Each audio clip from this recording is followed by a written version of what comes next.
আমরা নাকি হয়েছি স্বাধীন, নাকি দেশ হচ্ছে ধ্বংস?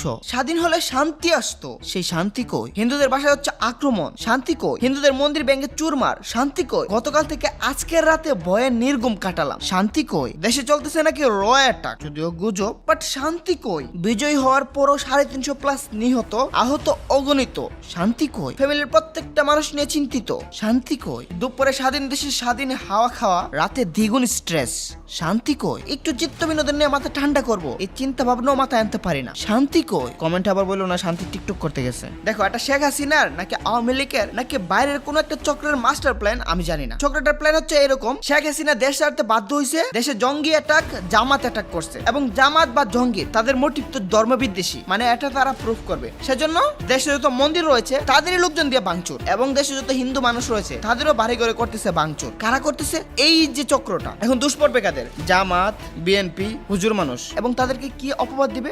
জঙ্গি। এটা হচ্ছে এই চক্রের প্ল্যান। কিন্তু ভাই আমরা তো তা হতে দিব না। আমরা সবাই মিলে, আমরা মুসলিম ভাইরা মিলে অলরেডি হিন্দুদের মন্দির পাহারা দিছি গতকাল। তো আমরা স্বাধীন হলে তারা কেন স্বাধীন হবে না? তাদের স্বাধীনতা সবার আগে নিশ্চিত করবো। আমরা যারা যারা আছি, যদি কোনো হিন্দুদের উপর কোনো অ্যাটাক হয় সবাই গিয়ে প্রতিহত করবো। হিন্দুরা আমার ভাই, তারা আমার দেশের মানুষ, তাদেরকে এই অবস্থায় আমরা রাখতে পারি না। আমরা স্বাধীন হয়েছি বর্বরতা করার জন্য না। স্বাধীন তো হইলাম ঠিকই, সভ্য হইলাম কই? গণভবন কি দেশের সম্পদ না? আচ্ছা, গণভবন বাদ, বাড়ি ভাঙচুর, রাস্তাঘাট ভাঙচুর, আর কত কি। সরকার খারাপ, সরকার দিয়ে কি করবেন? আগে আমরা নিজেরা ঠিক হই। আমরা নিজেদের পরিবর্তন করতে পারলেই দেশ সুন্দরভাবে গড়ে উঠবে। এটা আমার আগের ভিডিওর মোটিভও ছিল। তুমি তোমার থেকে ফুলটা বের করো, তুমি তোমার হয়ে কি করতেছো, নিজে পরিবর্তন হও। দেশের সরকার ভালো না, দেশ ভালো না, তুমি ভালো তো তোমার দিকে আঙ্গুলটা তোলো। এখন একদল এসে বলবে দেশ থেকে মিলিয়ন বিলিয়ন টাকা পাচার হলো, তখন মুখ খুলতে পারলেন না? আর এই যে হাসিনার কয়েকটা শাড়ি, ব্লাউজ, পেটিকোট ছেলেমেয়েরা নিয়ে গেছে, তাতে এই দেশের সম্পদ নষ্ট হয়ে গেছে, এটা নিয়ে কত চিন্তা করতেছেন? দেশের সম্পদ কি তাহলে এইগুলো? তাহলে আমার প্রশ্ন, এগুলো কি দেশের সম্পদ না?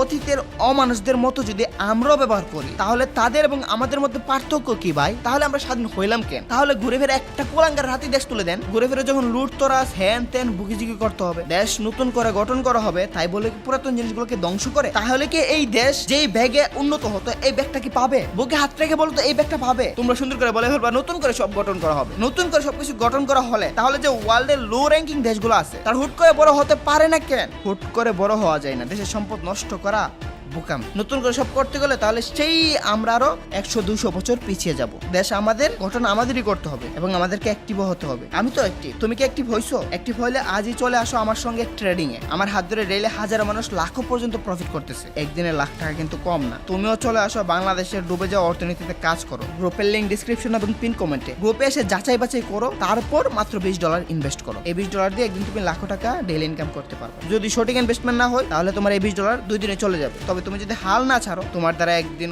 অনেক অনেক টাকা ইনকাম করা সম্ভব। যাই হোক, আমরা এসব টপিক বাদ দিই, আমরা রাষ্ট্র নিয়ে কথা বলি। রাষ্ট্র গঠন করার জন্য 4টি উপাদান জরুরি: ভূমি, জনসংখ্যা, সরকার, সার্বভৌমত্ব। আমাদের ভূমি আছে, আমাদের জনসংখ্যা আছে, দুইটা ঠিকঠাক। সরকার কিন্তু নাই। সরকার আমাদের পতন, সুতরাং আমাদেরকে সরকার অতি দ্রুত সম্ভব গঠন করতে হবে। সরকার গঠন না করলে দেশের একটা অরাজকতা সৃষ্টি হবে। সেটা কতটা এফেক্ট করবে একটু পরে বুঝতে পারবো। সেজন্য আমাদেরকে যত দ্রুত সম্ভব তত্ত্বাবধায়ক সরকার বা অস্থায়ী সরকার গঠন করতে হবে। তত্ত্বাবধায়ক সরকার হলো এমন একটি অস্থায়ী অ্যাডহক সরকার, যা একটি নিয়মিত সরকার নির্বাচিত বা গঠিত না হওয়া পর্যন্ত একটি দেশের কিছু সরকারি দায়িত্ব ও কার্য সম্পাদন করে। নির্দিষ্ট অনুশীলনের উপর ভিত্তি করে এটি সাধারণত এলোমেলোভাবে নির্বাচিত বা সংসদের অনুমোদিত সদস্য বা বিদায়ী সদস্যদের নিয়ে থাকে, যতক্ষণ না তাদের বরখাস্ত করা হয়। প্রতিনিধিশীল গণতন্ত্রে তত্ত্বাবধায়ক সরকার সমূহ সাধারণত তাদের কার্যে সীমিত থাকে। সত্যিকারের শাসন ও নতুন আইনের প্রস্তাব না করে শুধুমাত্র চলমান স্থিতি অবস্থা বজায় রাখার জন্য কাজ করে। স্থায়ী সরকারের পরিবর্তে নির্বাচনকালীন সময়ে তত্ত্বাবধায়ক সরকারকে অস্থায়ীভাবে প্রতিস্থাপন করা হয়, কারণ উপরোক্ত কার্যবলী অনুসরণ করার জন্য এই সরকারের কোনো বৈধ ম্যান্ডেট থাকে না। আমরা তো দেশ স্বাধীন করছি, বর্তমানে তো আমরা স্বাধীন। আমরা তো সরকারের বিরুদ্ধে যুদ্ধ করে দেশ স্বাধীন করছি। এজন্য আমাদের দরকার অস্থায়ী সরকার। যদিও অস্থায়ী সরকার আর তত্ত্বাবধায়ক সরকার একই, মানে একটু পার্থক্য হলো দুইটা সেম।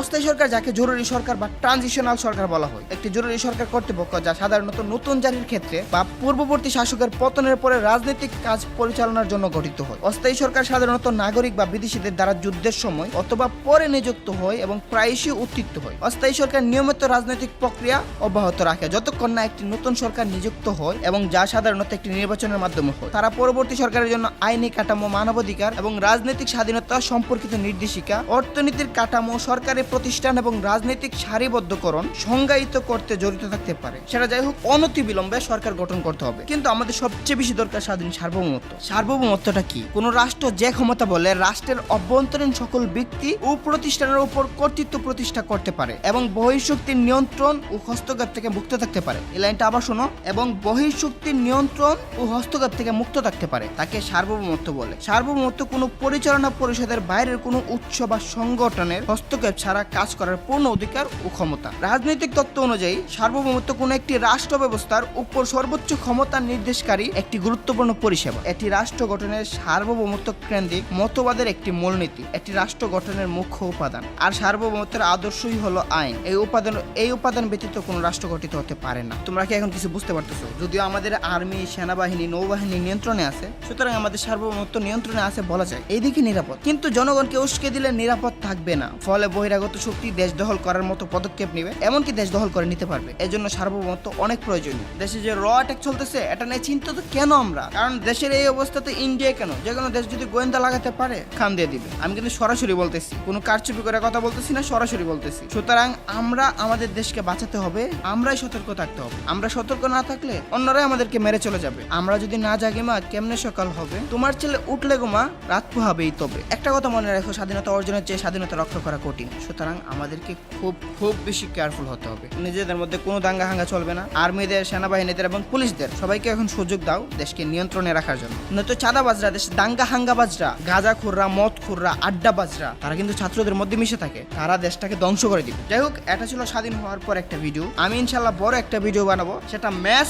অডিয়েন্সকে টার্গেট করার জন্য, সেটা ইন্টারন্যাশনাল অডিয়েন্সকে টার্গেট করার জন্য একটা ভিডিও বানাবো, এবং সেই ভিডিওটা অনেক অনেক শেয়ার তোমাদের কাছে আশা করি। ওই ভিডিওর টপিক থাকবে স্বৈরাচার শেখ হাসিনা গত 15 বছরে কি কি করছে, কি কি অত্যাচার চালাইছে। এই অত্যাচারগুলো সবগুলো তুলে ধরবো এবং তোমরা এটা শেয়ার করবা, এটা ইন্টারন্যাশনালি তুলে ধরবা। শেখ হাসিনা এখন কিন্তু ভিকটিম কার্ড প্লে করতেছে। অন্য দেশে এমন নিউজ হইতেছে, আমাদের দেশে জঙ্গি অ্যাটাক হয়েছে, আমাদের দেশে জামাত অ্যাটাক হয়েছে, এজন্য শেখ হাসিনা পদত্যাগ করতে বাধ্য হয়েছে এবং দেশ ছেড়ে সে পালাইছে। দেশে একটা নৈরাজ্য সৃষ্টি হয়েছে, এরকম একটা জিনিস প্রেজেন্ট হইতেছে। কিন্তু সুতরাং শেখ হাসিনাকে ভিকটিম কার্ড প্লে করতে দেওয়া যাবে না। সেই যে দেশটাকে ধ্বংস করে দিছে, সেই যে দেশটার এই অবস্থা করছে, সে গত 15 বছরে কি করছে ওইটা তুলে ধরবো। আমাদের প্রত্যেকটা জাতির মাথা পিছু কত লোন করছে। একটা শিশু জন্ম হওয়ার পরেই তার মাথা পিছু লোন থাকে। কেন লোন থাকবে? এত তো লোন করছে। একটা শিশু জন্ম হয়েছে, তার মাথা পিছু লোন আছে। কত লোন, কতটা আমাদের অর্থনৈতিক ক্ষতিগ্রস্ত হয়েছে, সব আমি তুলে ধরবো। এই জন্য ওই ভিডিওটা অনেক অনেক বেশি শেয়ার করবা এবং আজকে বিদায় নিব। তো আজকের মতো বিদায় নিচ্ছি প্রিয়। ভিডিওটি ভালো লাগলে লাইক করে দিও। কিছু আমাদের ক্ষেত্রে বলাইস তোমাদের জানাই আল্লাহ হাফেজ।